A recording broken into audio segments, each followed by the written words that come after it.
Mark, you know what today is, don't you? It is Groundhog Day. Groundhog Day. And what's that?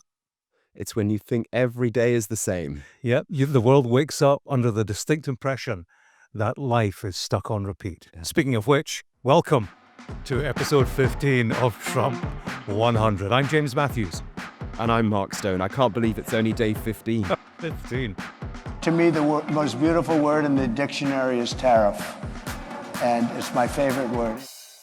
True to his word, Donald Trump has smacked tariffs on three of the United States' largest trading partners. And he's even threatened to make Canada the 51st state.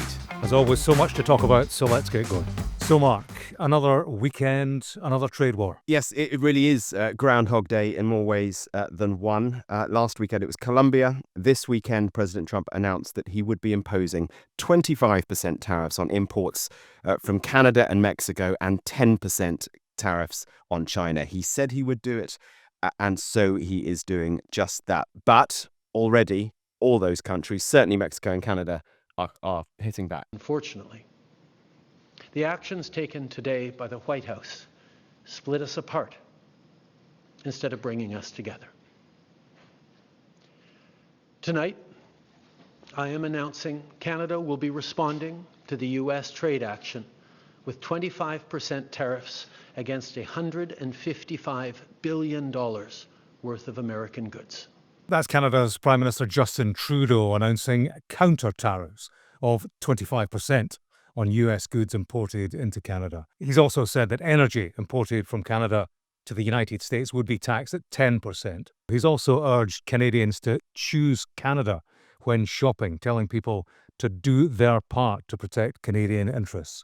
And Mark, Canada and Mexico, they appear to be working together in terms of the fight back. Yeah, I think panic would be one word, collective panic. But they have decided that they need to work together in order to counter this. The Mexican president, Claudia Sheinbaum, posted on X that she's ordered her economic minister to bring in countermeasures against the United States. And she and Justin Trudeau had a phone call on Saturday evening to discuss what they called a united front against Donald Trump's tariffs. China, though, they've said that they will put in place corresponding measures in retaliation to the tariffs, but they haven't quite gone into detail about what that will be. They have, though, said that they will file a lawsuit with the WTO, the World Trade Organization. Yeah, Canada's not happy. There has been kind of a street-level backlash. The Ottawa Senators ice hockey team were playing Minnesota last night, booing for the U.S. national anthem, and American booze isn't being stocked on the shelves. Ontario has removed U.S. alcohol from sale. They're not buying alcohol from Republican red states in the United States. Chrystia Freeland, she's a frontrunner to be the next Canadian Prime Minister, and her pitch to Americans, beyond Donald Trump was, in fact, to quote her, "Guys, just cut it out." I'm not sure that necessarily appeals to the American number one, Donald Trump, deal-maker-in-chief, who is acutely aware that US trade counts for 3/4 of Canadian exports. That compares with 18% going the other way. I think with these kind of figures and, with Donald Trump dealing with him, Canada is bringing a knife to a gunfight. In so many ways, there will be unintended consequences of these tariffs. I think it's probably quite important to take a step back and look at what the tariffs are trying to do. And his tariff plan can be separated, if you like, into three areas. There are targeted tariffs, which are to address unfair practices by specific industries or countries like China. There are general tariffs, which are put in place as revenue generators, and this is the sector of tariffs that the UK is worried about. And then there is the third type of tariff, used as a negotiating tool to get another country to do something. That's what we saw with Colombia a week ago, and that is what these tariffs are all about, whether it be with Mexico, with Canada, or with China. It's about trying to get them to do something, specifically drugs, fentanyl, and also immigration. Trump is linking migration, especially along the southern border, with crime coming into the United States. It is true that Mexican cartels are the leading traffickers of fentanyl, meth, and other drugs into the United States. Last year, in terms of fentanyl coming in from Mexico, the weight confiscated by US officials was more than £21,000. The figure from Canada was 43. I'm going to place a bet here. These tariffs won't last long, these specific tariffs, because they are designed to get other countries to do something. Mm-hmm.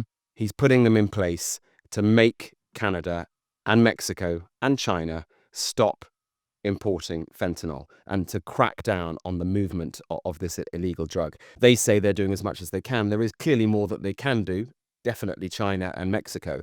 And I wonder, on the face of it at least, they will be seen to be doing more, which will allow Trump to remove the tariffs in due course.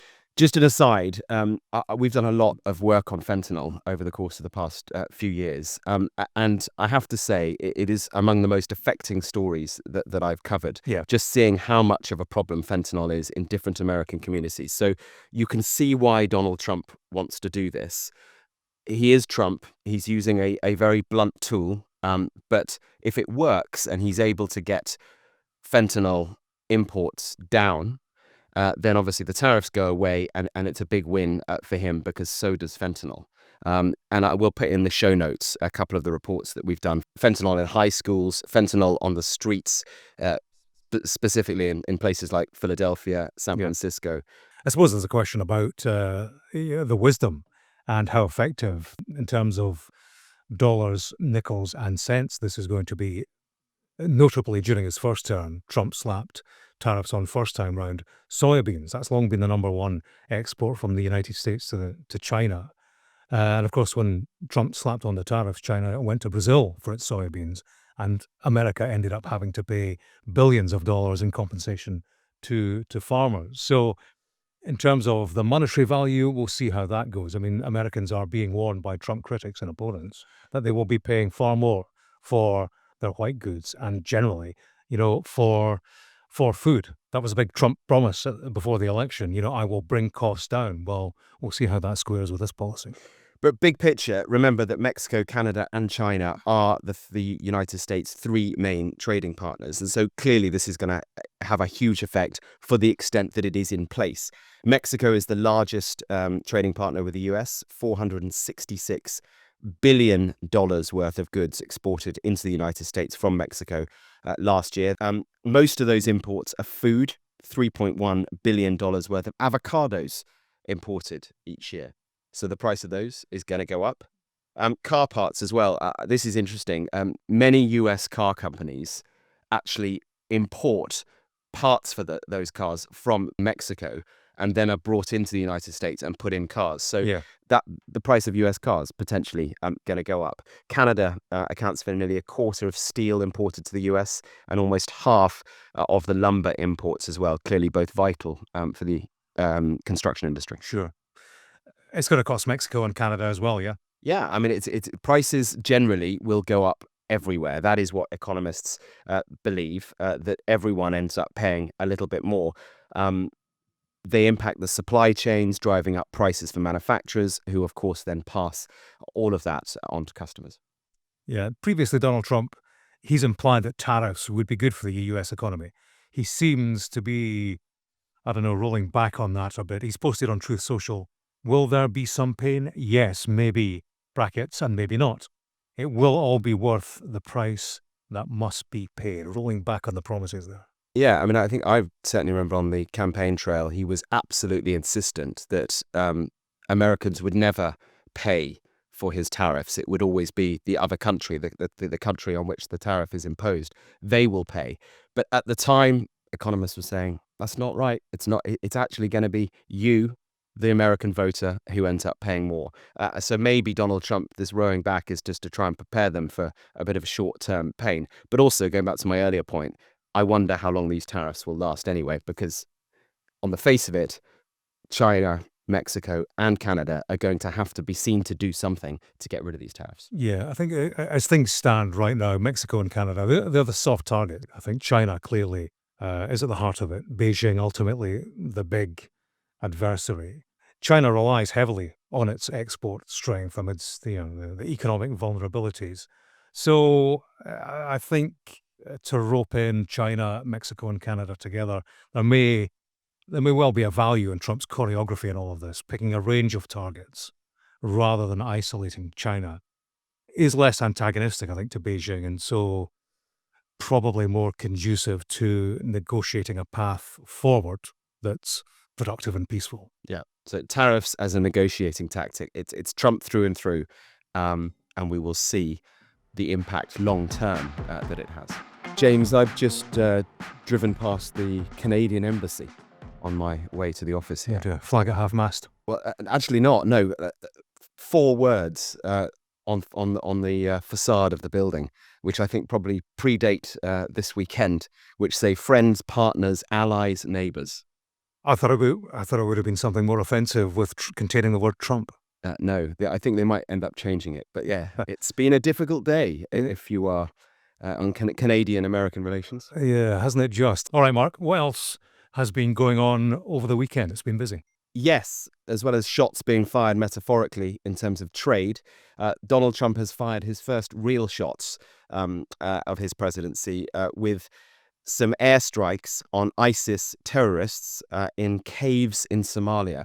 Now, this may sound unusual. It's actually not. The Biden administration was in it over the past few years, has carried out quite a few airstrikes on ISIS targets in Somalia. But Trump posted on Truth Social over the weekend saying that a specific ISIS planner was targeted in the strikes. The White House, though, has not revealed any further details. But as I say, not entirely unusual. The Biden administration was doing the same. And there's a couple of big visits coming up this week. Yeah, Marco Rubio, Donald Trump's Secretary of State, America's top diplomat, on his first foreign trip. He arrived in Panama on Sunday. Of course, Trump threatened to take the Panama Canal by force. Panama not at all happy about that. Rubio met with Panama's president and reiterated Donald Trump's concerns that the canal is controlled by China.